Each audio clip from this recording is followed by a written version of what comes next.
Hello all, welcome to movie paradise. Vishwak Sen, Chandini Chowdary lead రోల్స్గా విద్యాధర్ కాగితా డైరెక్షన్లో తెరకెక్కిన మూవీ గామి. ఈ మూవీ ఎలా ఉందో తెలుసుకునే ముందు మా ఛానల్ కంటెంట్ మీకు నచ్చినట్లయితే ప్లీజ్ సబ్స్క్రైబ్ చేసుకోండి. ట్రైలర్తో మంచి బజ్ క్రియేట్ చేసిన ఈ మూవీ కథ విషయానికి వస్తే, మనిషి స్పర్శను తట్టుకోలేని అఘోరా శంకర్ తన లోపం కారణంగా ఈ ప్రపంచంలో ఎమడలేకపోతాడు. దాన్ని నయం చేసే మందు హిమాలయాల్లో 36 ఏళ్లకి ఒక్కరోజు మాత్రమే దొరికే మాలీపత్రాలు. అక్కడికి చేరుకునేందుకు ప్రయాణించే క్రమంలో హీరోయిన్ జాహ్నవి తోడవుతుంది.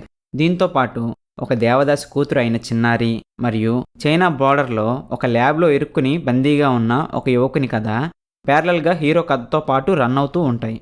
ఇంతకీ హీరో గమ్యాన్ని చేరుకున్నాడా లేదా, మిగతా 2 కథలు ఎవరివి, వారికి హీరో క్యారెక్టర్కి సంబంధం ఏంటనేదే స్టోరీ. విశ్వక్ సేన్ నుండి ఒక డిఫరెంట్ మూవీ అండ్ యాక్షన్తో ఒక మంచి అటెంప్ట్గానే చెప్పొచ్చు.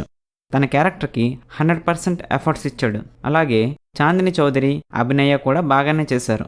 మూవీ కాన్సెప్ట్ బాగానే ఉన్నా ఫుల్లీ ఎక్సైటెడ్గా అయితే అనిపించదు. విజువల్స్ అయితే బాగున్నాయి, కానీ లాజిక్స్ లేని సీన్స్, చివరి వరకు ఏం జరుగుతుందో అర్థం కాకపోవడం అండ్ నేరేషన్ స్లోగా ఉండడం, హై ఇచ్చే మూమెంట్స్ ఎక్కువగా లేకపోవడం వల్ల మూవీ కాస్త బోరింగ్గా అనిపించవచ్చు. టెక్నికల్ డిపార్ట్మెంట్ విషయానికి వస్తే, director Vidyadhar Kagita decent attempt చేశారు. మంచి పాయింట్తో కథని మంచి విజువల్స్తో ప్రజెంట్ చేశారు. అక్కడక్కడ లాజిక్ లేని సీన్స్, స్లో నేరేషన్ తప్ప మిగతావన్నీ బాగానే ఉన్నాయి.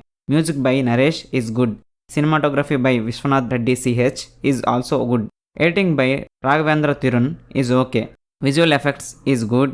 మొత్తంగా మూవీ అయితే మంచి అటెంప్ట్ అయినా స్లో నేరేషన్, లాజిక్స్ పక్కన పెట్టి చూస్తే అందరికీ కాదు, సమ్ కైండ్ ఆఫ్ పీపుల్కి అయితే ఈ మూవీ నచ్చుతుంది. బట్ విశ్వక్ సేన్ కెరియర్లో మాత్రం వన్ ఆఫ్ ద బెస్ట్ అటెంప్ట్గా మాత్రం ఈ మూవీ నిలిచిపోతుంది.